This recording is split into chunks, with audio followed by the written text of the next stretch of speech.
तो motion under constant acceleration के जो 3 इक्वेशंस होते हैं मेन, उन सबको आप लोगों ने ग्राफिकली डिराइव किया था।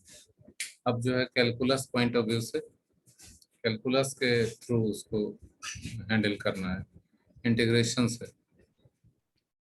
तो बेसिक मैथ में जो थोड़ा बहुत पढ़े हैं उसी से कम हो जाएगा। मोशन अंडर कांस्टेंट एक्सेलरेशन का मतलब हुआ इंस्टेंटेनियस एक्सेलरेशन जो होता है किसी भी पार्टिकल का, a इक्वल्स dv/dt, ये कांस्टेंट रहे, मतलब टाइम के साथ ये एक्सेलरेशन चेंज नहीं हो रहा, that is called constant acceleration. ठीक है, तो कांस्टेंट एक्सेलरेशन में वेलोसिटी तो चेंज होगी, स्पीड भी चेंज होगी, लेकिन एक्सेलरेशन कांस्टेंट रहेगा। तो इससे रिलेटेड जो 3-4 इक्वेशंस हैं वो हम लोग इंटीग्रेशन के मदद से डिस्कस करेंगे। पहला केस जो है डिस्कस करते हैं यहाँ पे, सिंस a इक्वल्स dv/dt, तो अगर क्रॉस मल्टीप्लाई कर दिया जाए तो ये हो जाएगा dv equals a times dt।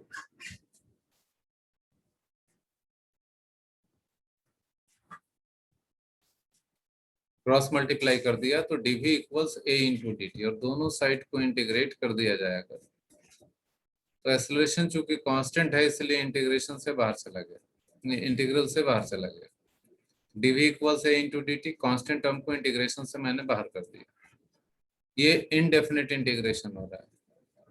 dv का इंटीग्रल होता है v, a तो कांस्टेंट ही था, और dt का इंटीग्रल होता है t, और साथ में कांस्टेंट ऑफ इंटीग्रेशन c आ जाएगा। ऐसा इंटीग्रेशन में आप सीख चुके हैं। अब ये कांस्टेंट ऑफ इंटीग्रेशन जो c है, इसकी वैल्यू हम लोग को पता नहीं। इसकी वैल्यू पता लगाई जा सकती है by putting some condition. Example के लिए यहाँ पे ले रहे हैं, लेट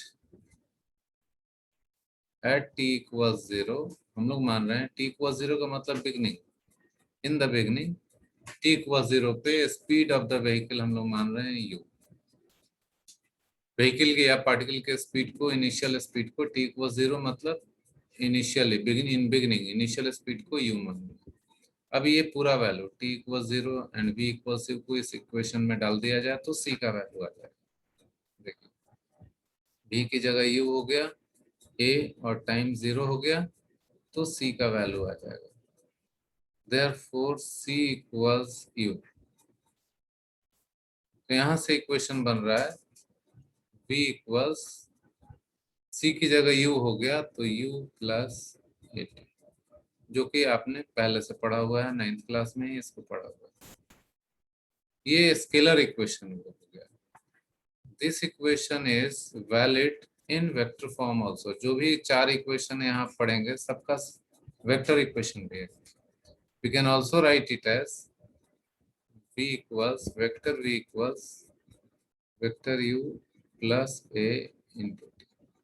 इस फॉर्मेट में भी आप इसको इस्तेमाल कर सकते हैं। v equals u plus a t। v है फाइनल वेलोसिटी, u है इनिशियल वेलोसिटी, a है कांस्टेंट एक्सेलरेशन।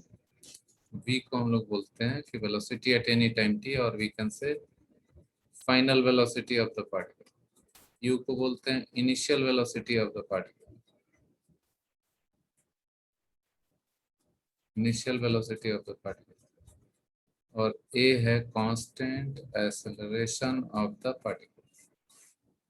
तो ये इक्वेशन बन गया। ये v equals u plus A T हो गया। इस इक्वेशन को हम लोग तीनों एक्सिस पे इस्तेमाल कर सकते हैं। एग्जांपल के लिए एक वेक्टर इक्वेशन में तो 3-3 स्केलर इक्वेशन होते हैं। इसको हम लोग ऐसा भी बोल सकते हैं, bx equals ux plus ax into T, dy equals uy plus ay into T, dz equals uz plus az into T. मतलब ये 3 इक्वेशन के बदले, इन 3 इक्वेशन के बदले ये अकेला एक इक्वेशन। वेक्टर का यही फायदा है कि बहुत सारे इक्वेशन की जगह, 3 इक्वेशन की जगह एक ही इक्वेशन